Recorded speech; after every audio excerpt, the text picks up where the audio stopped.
Fala, Rovai! Fala, Rovai, o editorial do Fórum 11h30, queridas, queridos e querides.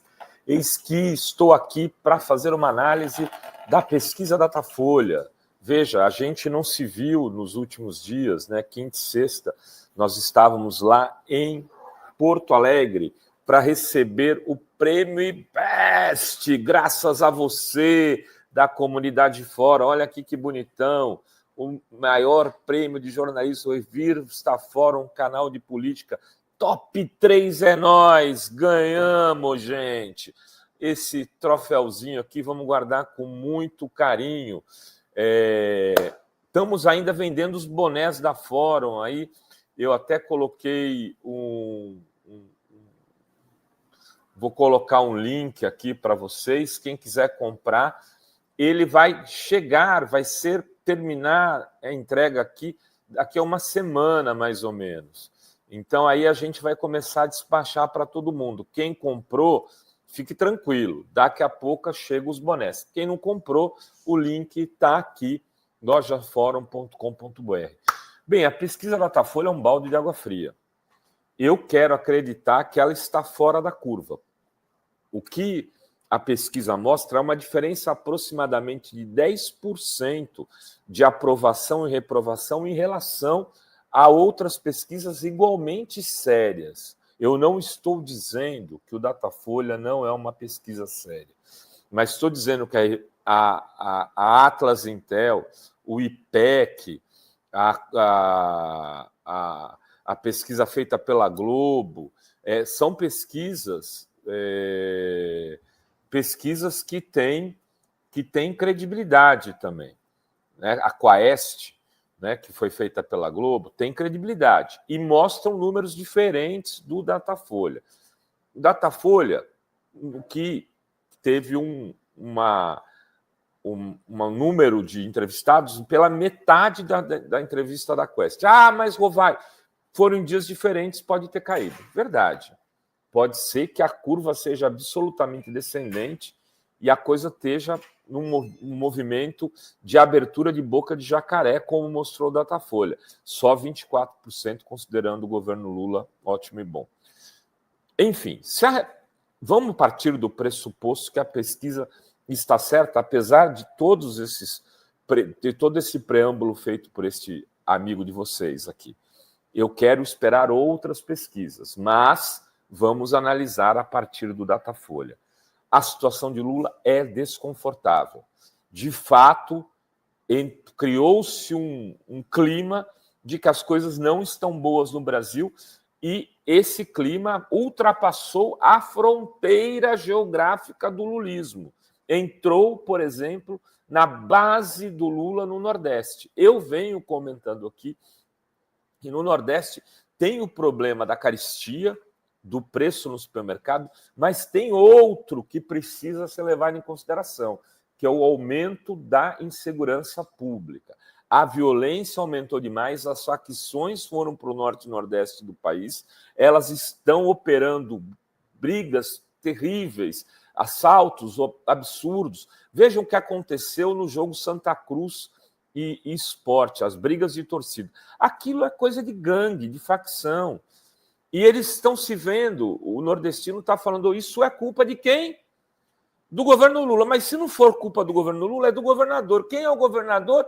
É, em geral, um cara ligado ao lulismo. Então, é culpa desse... O desastre também está sendo visto a partir desta correlação que se faz com a questão da segurança pública, no caso nordestino. Bom, mas os dados do governo Lula, Rovai, são bons, os dados da macroeconomia. É verdade, 3,5% de crescimento econômico em 2024, desemprego lá embaixo, as pessoas com dificuldade de contratar mão de obra. Aqui, ó, estávamos ontem aqui na Praia de Santos, tomando lá uma caipirinha de caju.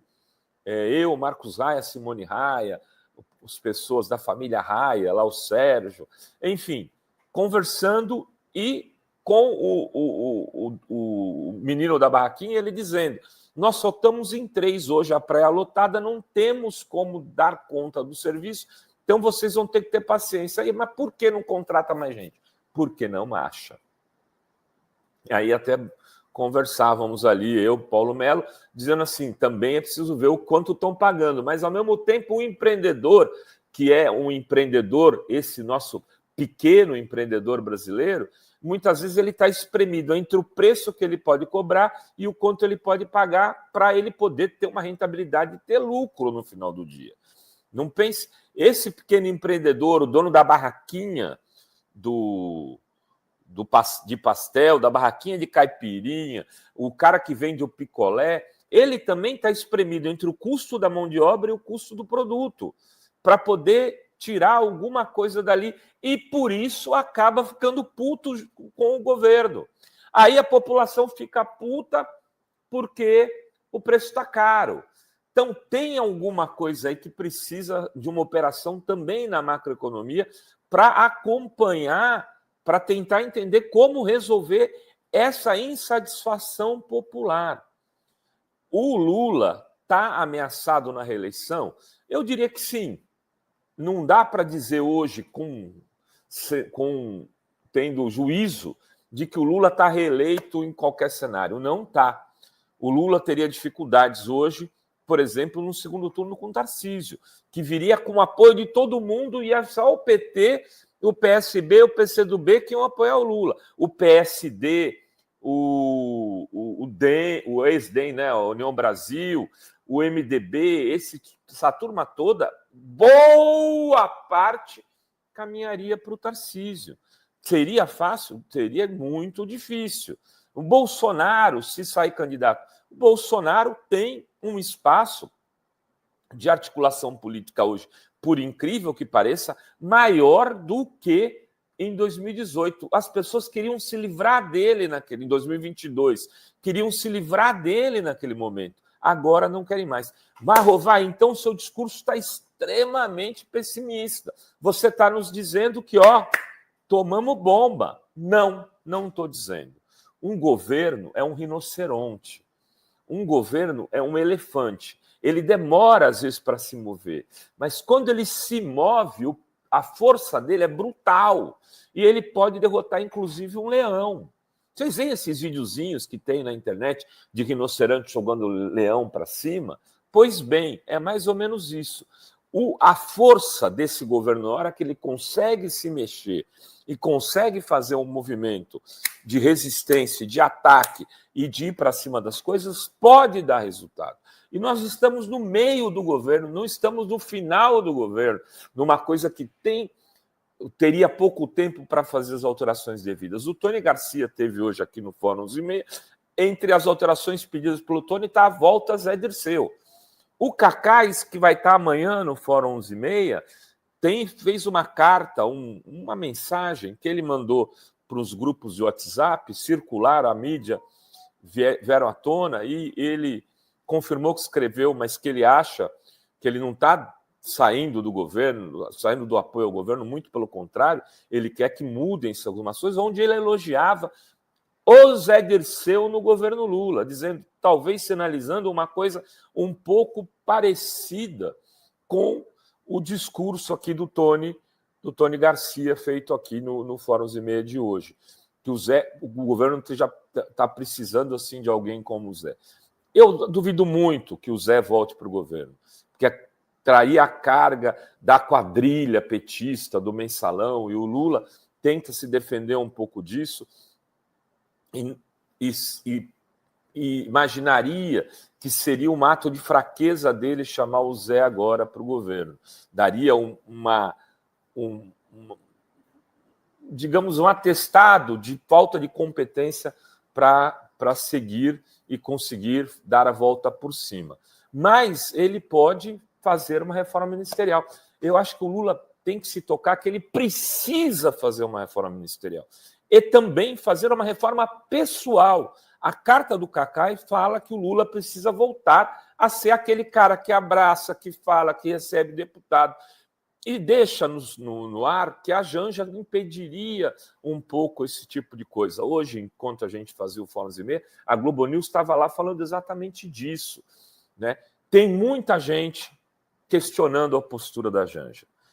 Eu prefiro, mesmo assim, tem muita gente. Outro dia eu estava com uma liderança do MST que disse para mim, ela impede a gente de falar com ele. Assim, claramente, disse, ela não gosta da gente, ela impede. Outro dia eu estava com o pessoal dos metalúrgicos de São Bernardo, que eram da turma do Lula das antigas. Disse que um belo dia a Janja decidiu que o Lula não deveria ir mais aos encontros dos metalúrgicos. E ele acabou acatando porque tinham falado mal dela, alguma coisa assim. Também, se você vai no lugar e as pessoas falam, questionam a tua esposa, você acha ou passaram do ponto. E essa turma da antiga também estaria dizendo, olha, porque o Lula vinha aqui, a gente falava umas coisas para ele que ninguém tem coragem de falar. E agora ele não vem mais.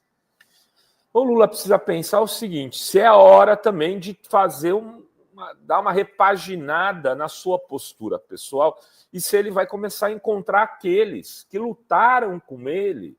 Né? Por exemplo, dá uma entrevista para a blogosfera progressista, Lula.